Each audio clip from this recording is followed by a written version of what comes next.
Ready to go live. Good morning. Hi. Welcome Hi. to If These Heels Could Talk. I'm JoyGenea with Solutions by JoyGenea. And I'm Michelle with Bad Cat Digital. It's a morning. It's a good morning. It's a good morning, but it's a morning. Well, you got your coffee. I can smell it. Coffee. You're doing better. Yes. You recently, so today's topic is about transparency about salaries. Yeah, I was floored by this experience. I know. And so just to understand, a lot of times I undersell the woman that I co-host with. I'm about to get really uncomfortable. Yep. So quite often we don't accentuate the fact that the two of us have these thriving businesses and what exactly we're doing with those businesses. We talk about little snippets of them. Anyways, Michelle has won a variety of leadership awards, actually, and her business has been awarded in a variety of ways for what it does for the community and for what it brings and so forth. But that doesn't happen because she's just doing the same things the same way everybody's always been doing it. That comes from doing things differently.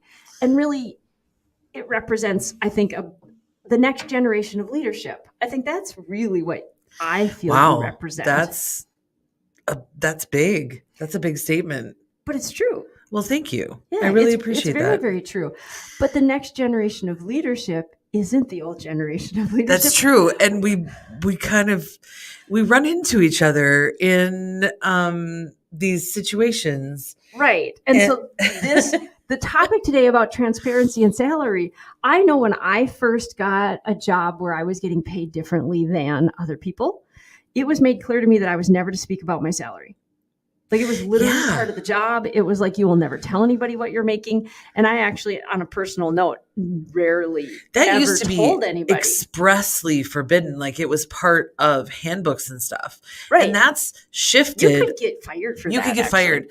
And that's shifted over the years to where it's become an unwritten, it's kind of like we don't all tell each other the word for mortal every day. It's like this unwritten group agreement to just not go there. Right. And the thing is that it's really toxic to have strictures and these boundaries that are squidgy, not clarified, not communicated, not set in stone, because there's still expectations. And so just because it's now questionably legal to have that as a written expectation, doesn't mean it all of a sudden becomes a cultural shift that now everybody's open and ready to talk. So it's part of, we decided we were going to have a broader conversation. We realized there's small pieces of this. And we need to just tackle small pieces of this. So when we start talking about being more authentic in the workplace, when we talk about, Kim Scott talks about being more authentic and transparent in the work environment. Great books if you ever want to read them. Yes. But what does that actually salary transparency is literally putting your money where your mouth is. Yeah. If you're going to talk about being transparent, if you're going to talk about being authentic, if you're going to talk as a leader about all of that, then there shouldn't be anything to hide with people's salaries.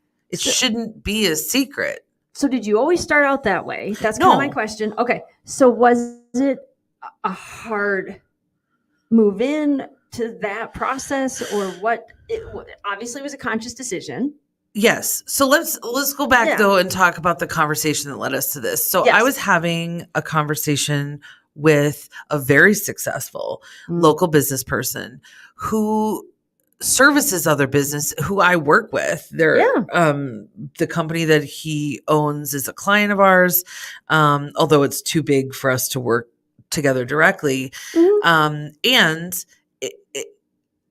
it's a financial institution and one that we use. So he has a literal vested interest in our business continuing forward. Sure. Okay. And so we're having this conversation. Yeah. And it's astounding to me how shocked he was at the concept of salary transparency. Well, he also represents a different generation. It didn't occur to me that it was a revolutionary concept, but it was to him. If you've had more than 20 employees, yeah, and you've compensated very differently for all of those types of people at different management levels and different cues, absolutely. Like everybody knows the entry level, probably pay and so forth, but it's after you leave that people aren't aware. So we were talking about salary versus total benefit, total wage compensation, which, total compensation includes benefit packages, days off, all of those kinds of things. And so I was being asked, were our salaries competitive? Was that a strategy I used to recruit and retain employees? Okay. And I said, well, we have salary transparency. So, our salaries might not be individually as competitive.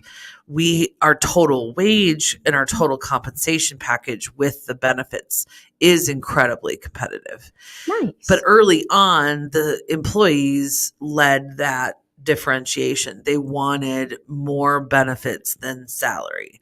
Interesting. Not more, but that's when benefits, faced with the choice, that's what they chose. Yep. And so, because everybody wants more of everything. Well, that's just a fact. For all that's just a fact of life. I want more of everything too. Okay. So nobody's getting singled out there. So when I said, we have salary transparency because transparency is part of our core values. Mm-hmm. It was like the top of his head came off, and he asked, how do you do that? He said, what is it that I don't remember exactly the question, but it was something to the gist of, how do you accomplish that without it causing resentment? And I said, first you have to pay everyone equitably and with a rationale about their relative experience and responsibilities.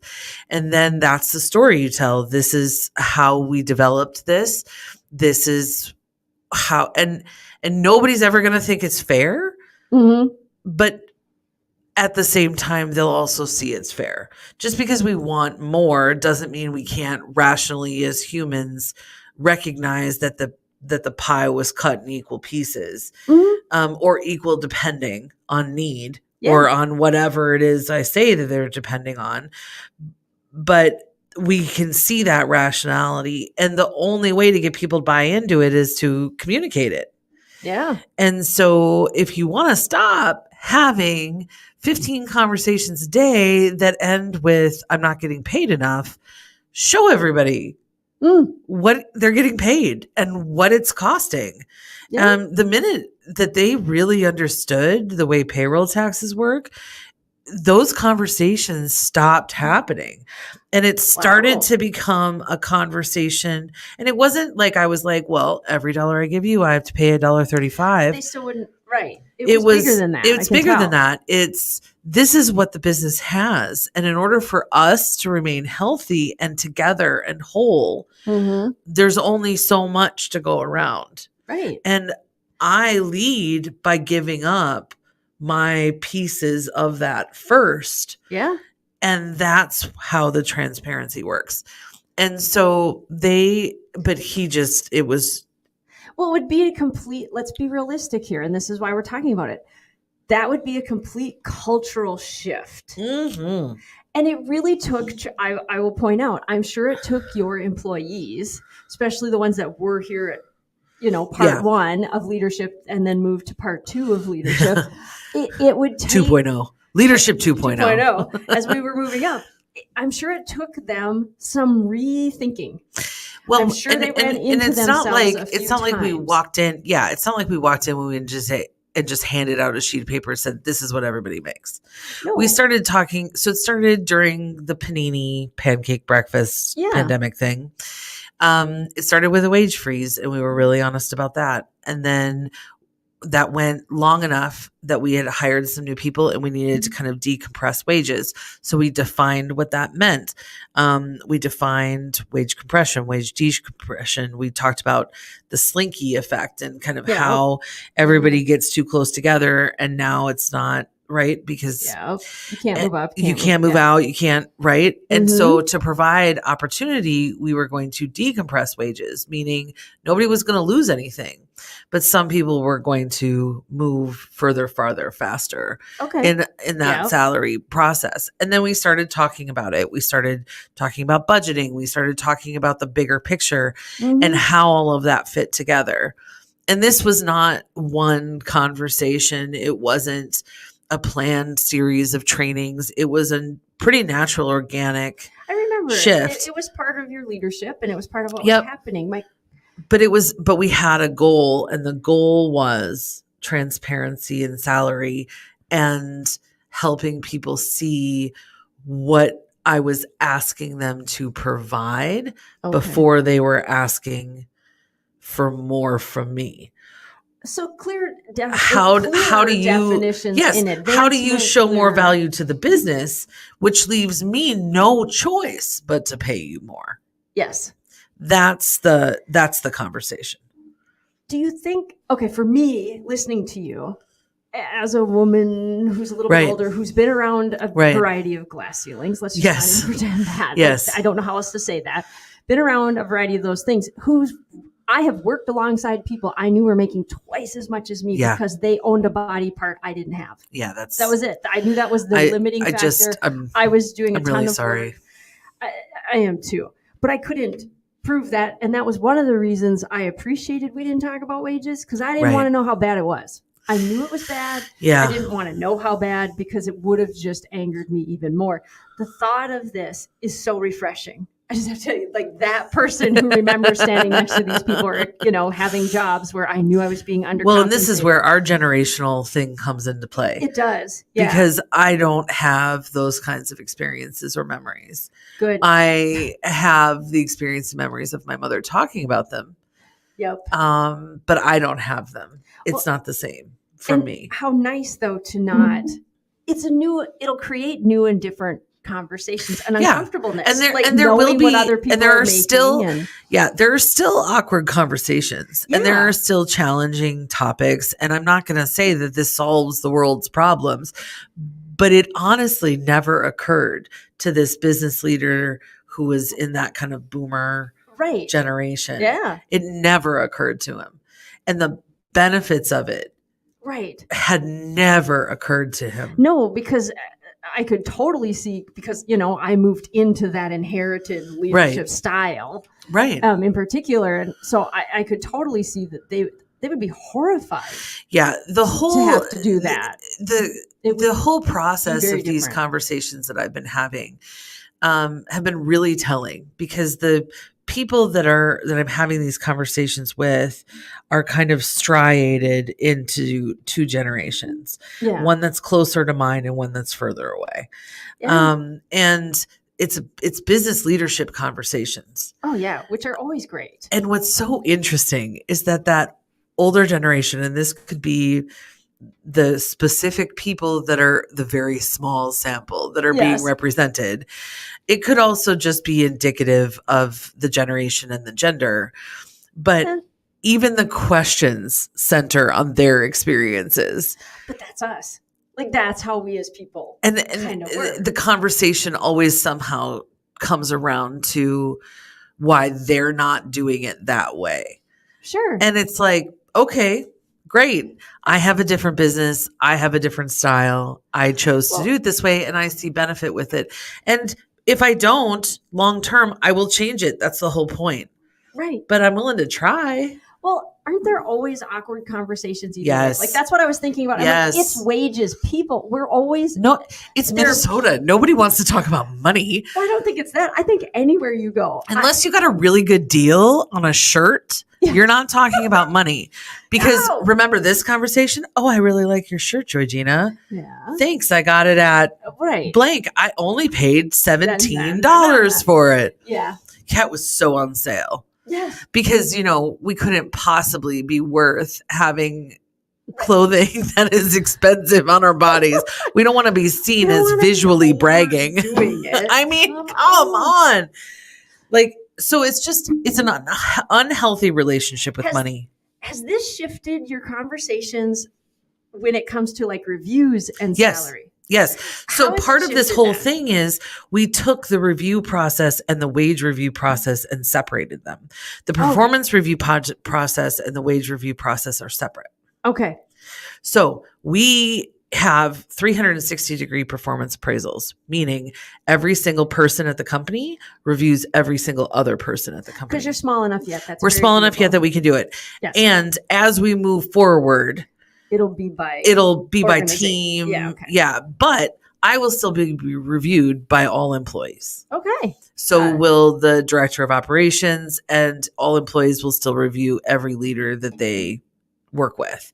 And so it's incredibly important to me to then say, okay, if you're going to do this 360-degree process, then that means that people with different levels of experience and comfort are going to be writing reviews. Yeah. And writing reviews, knowing some sort of wage matrix inadvertently or advertently impacts the potential of what someone's review could say. Okay. And this happens all the time in like large companies, franchisees, like if that, I remember being an assistant manager of a bookstore and the district manager telling us it's review time. Nobody can score above a 3 because we can't afford it raises. Wow. Okay. Like point blank, nobody can score over average overall. Because right. So that shifts the entire process. And it's not a transparent, it's not an authentic review, right? Yeah. So isn't it much easier to say and much more respectful to say, you are killing it. Right. Great job. You got Thank you so much. I can't afford to give you an additional monetary reward for what you have given right now. Yes. But I'm telling you, and I'm making you a commitment that I will make that good when I can. Nice. Yeah. And as uncomfortable as that conversation is, as long as you pay it out, as long as you follow through and you actually mean it, you're going to be more respectful in that conversation than in the conversation in your head that goes, well, I can't afford to pay him more. So I'm going to tell him that it's average. Yeah. People know when they're putting in effort. They know when they're doing this. There's nothing worse than working and to have it not seen, and somebody gives you a 3. Oh my gosh. To have it not seen is so demoralizing. That's just not cool. I have one additional question. So when people have the review or whatever, is it celebrated that somebody gets a wage increase? Like, is it a known thing? I don't know yet. I think that's a really interesting concept. So in this wage decompression process, we staggered the increases throughout the year, so people know when other people's increases are coming. Sure, because that's part of it. But it didn't occur to me to like get a cake and say congrats on more money. I don't know. Sometimes these kinds of celebratory things, unless like you have to be careful what you celebrate. Right. Like that's what's occurring to me. So I'm like, you have to be careful what you celebrate as leaders. Yeah. I think that some celebrations grow organically. Sure. Within the team and are reflective of the culture. It's different than me imposing a celebration as a leader. It might happen internally. It is not going to be something externally you're going to. I would say that one of the things I've learned, and this would be a great topic, from a celebration standpoint, how I participate in those celebrations and what I choose to select as celebrations are disproportionate to the impact that I thought that they were having. The impact of that is disproportionate. And so I've kind of backed off in that space. And every once in a while, like you as a person, I enjoy. She enjoys the celebration. Yes, you are very I do. Good at but not everybody does. And when I plan it, it feels like they're forced to attend and smile, which is the most. Ew. It's like a child sitting on Santa's lap with that like cry through the tears because their mom's like, you will smile. I've been in line for 45 minutes. Like perfect. That's just now not. They know what we're going to talk about coming up. That's a great, exciting to watch for. Something exciting to watch for. But the point is that like every once in a while, somebody will come to me and be like, everybody's been working really hard. Can we bring in lunch sometime this week? Yeah. And I'll be like, that's a great idea. Of course. Mm-hmm. And then we pick a day. And if I'm around, I'll eat with everybody. And if I'm not, I don't make any special effort. If I'm not, enjoy. So just having this conversation through, I can feel that, no, it wouldn't make sense to celebrate somebody's race. Really. But do you think in this more transparent environment that you're working on building, would a person feel comfortable? Let's say I just got a raise. Would I feel comfortable going back to the team and being like, I got a raise. Like I honestly think they would, but could celebrate. But I think it would be individually driven. Yes. Some people would be comfortable doing that and some people wouldn't. Right. For some people, and the other way to say that is create an environment that if a person wanted to, they might be able to, and the team might be able to support them. To support and celebrate with them. Couldn't have never happened. Right. And because the other way to say that is it might be meaningful to some people to do that. And it might not be meaningful to other people to do that. Yes. And so if it is meaningful, great. We've opened the door and created opportunity for that. And if not, whatever. You do. Again, so it creates more transparency in a variety of areas. I guess that's what I'm realizing in this conversation is by shifting this, it allows a variety of other things within your environment to shift and continue to have additional transparency. Yes. And it also, what it also does is it makes it more comfortable for people to provide feedback to each other. Yeah. Because they know that their feedback isn't tied to somebody's livelihood that way. Oh, yeah. And so they're able to be more honest, be more straightforward, be more direct. Yeah. And they feel like they have the space to be honest. Mm-hmm. And they also have the space to be happy for other people in what they've earned. And it sets the stage for people to strive toward the behavior of the highest performing employees. Interesting. Yeah, it's been good so far. I haven't seen a lot of drawback. But the biggest drawback would be if it wasn't fair. If it wasn't equitable, if you're not paying equitably, then if you're looking at the books knowing that, well, this person didn't ask for more compensation, so I'm paying, I'll just say paying her half of the wage of the guy sitting next to her. Then you can't do this. And you have a different conversation you need to have. But I would argue that not being able to do this is not your core problem. Yeah, I was just saying that's a whole nother topic. I think the core problem. No, Joe Rogan's not listening to us. The core problem here, is that you're not holding yourself accountable to paying equitably for equitable work. Yeah. So there's that. There's a whole problem. There's a whole slew of issues there. But the bigger point is there's not a whole lot of drawback to transparency unless you're lying. Oh, I love it. Thank you, Michelle, very much for that seems to be a surprise to some people. It didn't occur to me that it would be. Oh yes, we have much to learn, Grasshopper. Thank you for joining us today and listening to If These Heels Could Talk. We look forward to catching up with you again shortly and just leading you and bringing you into some more conversations where we're growing and expanding. Sounds like we're going to be talking about celebrations soon. We will be. Thanks and have a great rest of your week.